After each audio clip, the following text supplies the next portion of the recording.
Today I am visiting one of the famous thermal fields in New Zealand.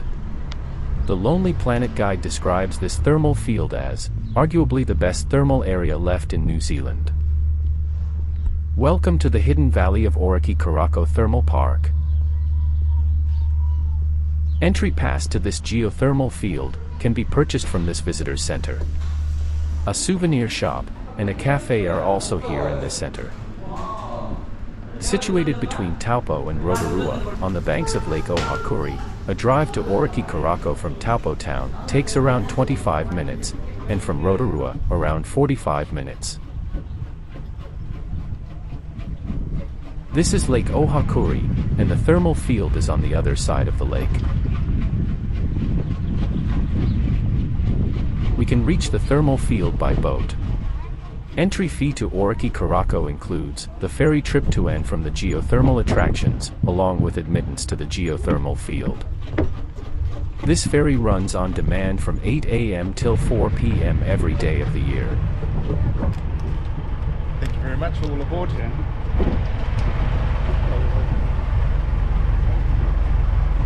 In this thermal field we can see gushing geysers, hot springs, bubbling mud pools, and some of the largest and most amazing silica terraces in the world.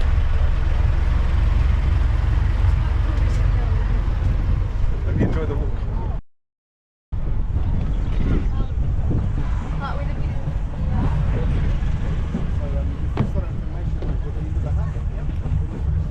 Since the thermal areas are dangerous, and can change at any time without warning, the entire field is divided into 3 zones, green, blue, and red, for the better coordination and evacuation, in case of an emergency.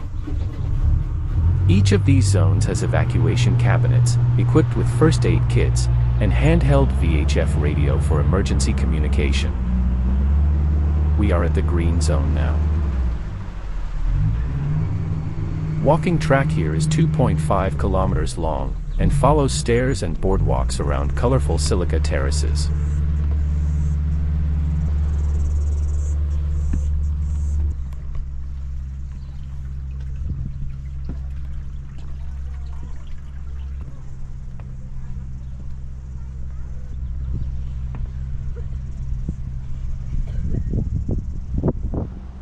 This is the first geyser we encounter in Orakei Korako, and is called Diamond Geyser. It is famous for the ejection of numerous sparkling water droplets during eruption, usually up to the height of 2 to 3 meters. But sometimes, it can go above 8 meters. Right now, it looks inactive, so let us continue our walk. There are 3 terraces here. This bottom level terrace is the first center terrace we encountered at Orakei Korako, and is called Emerald Terrace. Emerald Terrace is now one of the largest center terraces of New Zealand above water level, whereby it continues 35 meters under the lake. The wet surface of the terrace displays an impressive array of colorful microbial mats.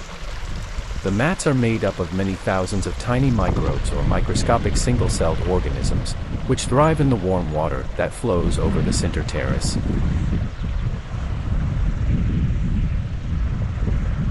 The second terrace, which we are seeing right now, is called Rainbow and Cascade Terrace.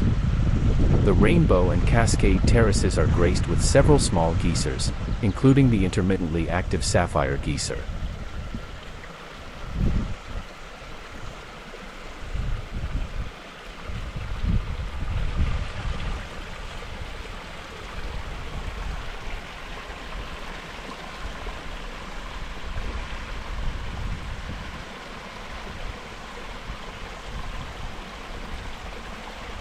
Silica sinter can be seen draping over the terrace face, and forming sinter stalactites, or a silica terrace.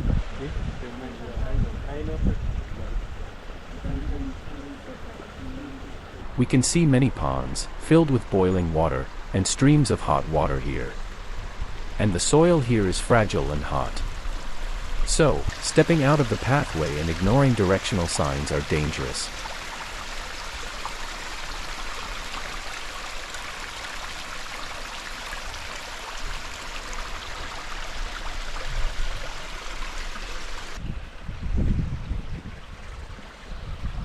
This pool is named after Dr. Ferdinand von Hochstetter, an Austrian geologist who visited this area in 1859. And he is the one who first described the thermal activity at Orakei Korako. Let's go to the Rainbow Lookout, from where we can have a vantage view of these terraces.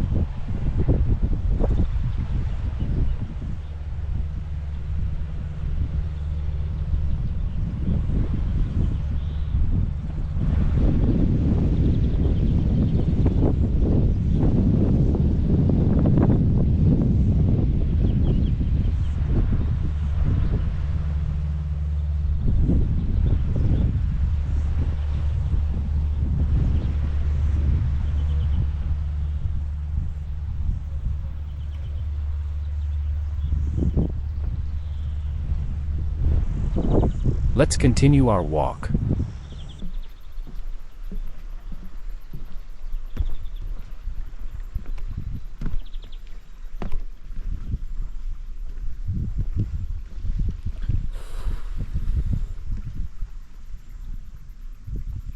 We can see small ponds of boiling water like this in many places in this thermal field.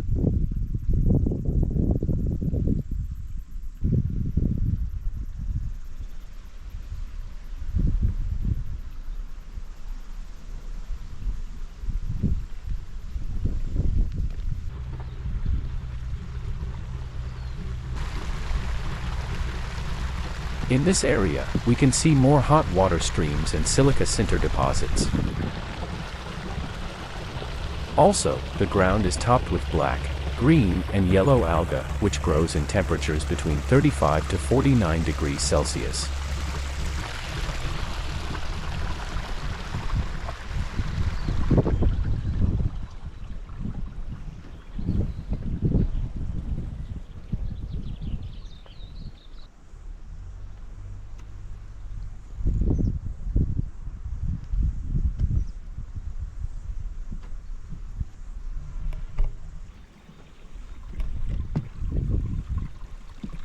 Now we are going to the third and largest fault scarp in this valley. It is called Golden Fleece Terrace.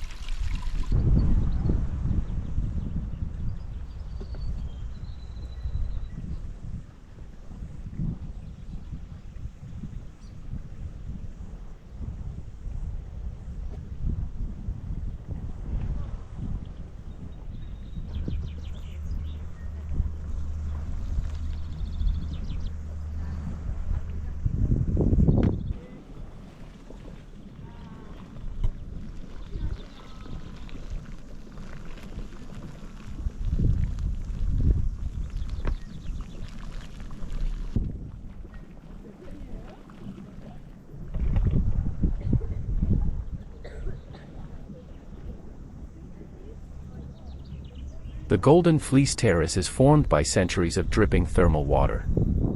This great fault scarp is 5 meters high and 40 meters long, and is coated with beautiful white crystal-like sinter. At the base, there are numerous vents where geysers have come and gone over the years.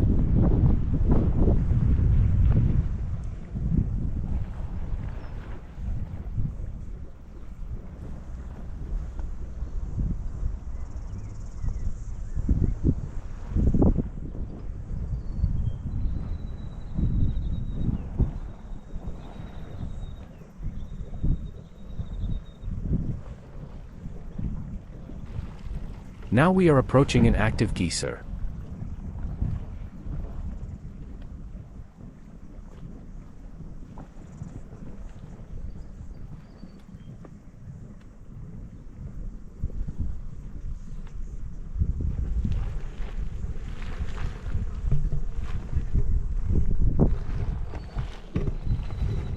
Earlier this was a fairly powerful geyser that erupted some 5 to 8 meter high.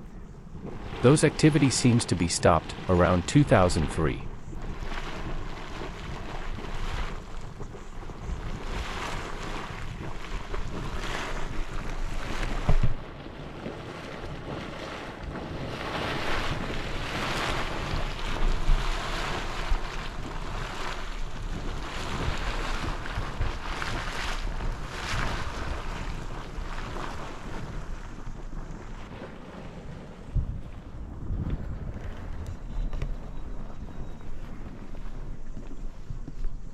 Our next destination is Artist's Palette and Ruatapu Cave.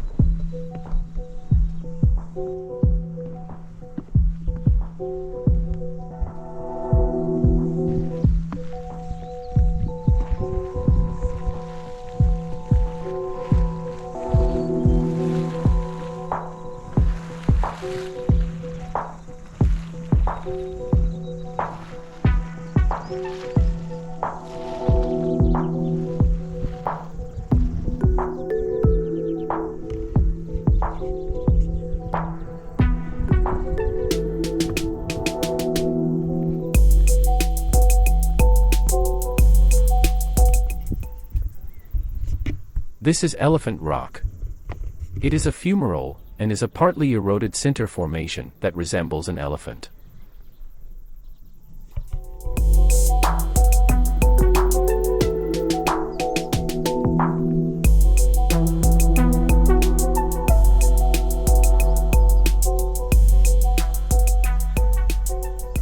Artist's Palette is the uppermost terrace.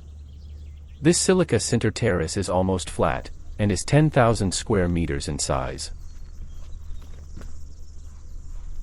In Artist's Palette, clear blue alkali chloride water forms pools, springs, and geysers. This terrace has the most geysers, although most of them seem to be short-lived.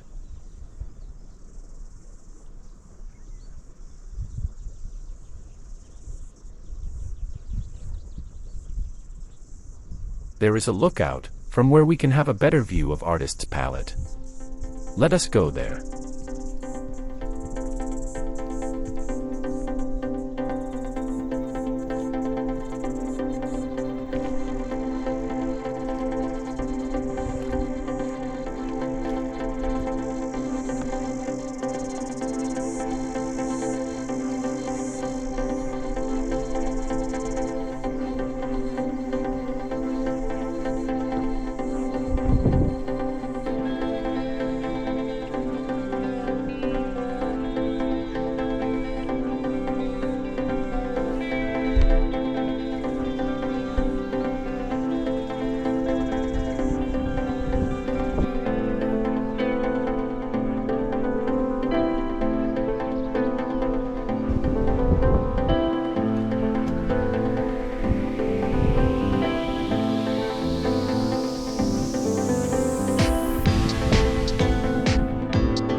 Now we are going to Ruatapu Cave.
Ruatapu Cave is one of the only two geothermally situated caves in the world. The other is in Italy.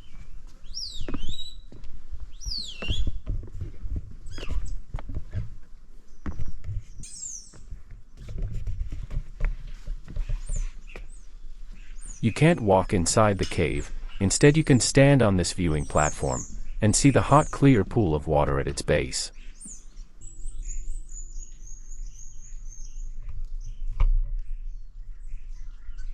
The cave extends 45 meters into the surrounding rock, and descends for 23 meters. The small pool at the base of the cave is known as Waikato, or the Pool of Mirrors. Waikato pool waters are an acidic mixture of acid sulfate chloride, with a pH between 2.1 to 3.0, and water temperature around 44 degrees Celsius.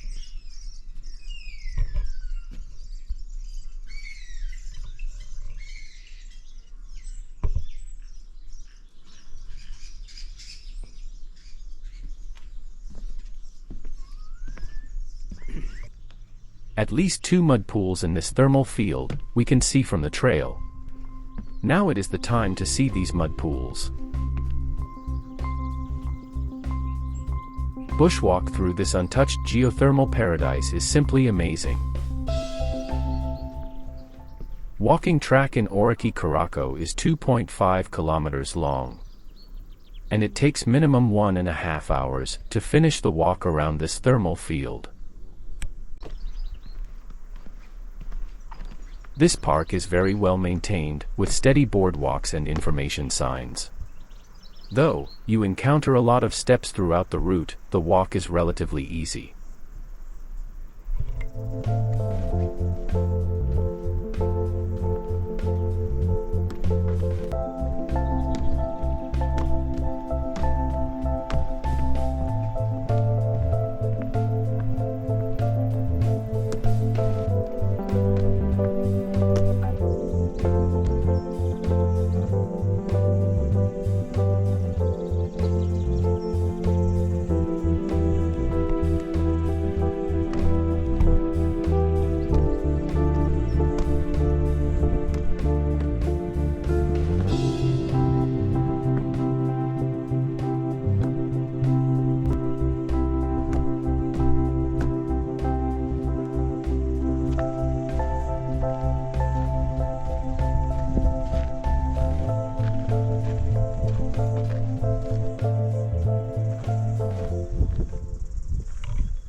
These bubbling mud pools are formed by acidic water that dissolves the rocks and soil, turning them into the mud. Steam and carbon dioxide are discharged by numerous small vents in these pool floor. The bubbling in the pool is caused by carbon dioxide gas being released with the ascending steam. The temperature in these mud pools is usually less than 100 degrees Celsius. These mud pools are always acidic. No silica sinter forms here because silica cannot be carried in the steam phase.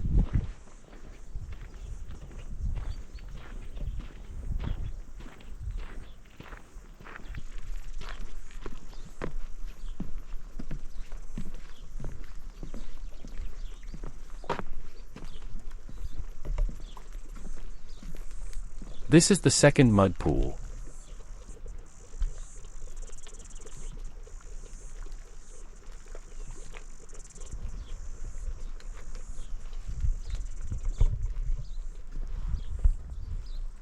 Unlike other geothermal parks, which can feel barren and hot, the thermal attractions here were flanked by lush forests with shady paths, providing relief from the sun and a contrast to the raw energy of the earth spewing out so visibly. Also, the sulfur smell isn't very strong. Walking around this thermal field took me around 3 hours. It was a unique and wonderful experience. Hope you too enjoyed it.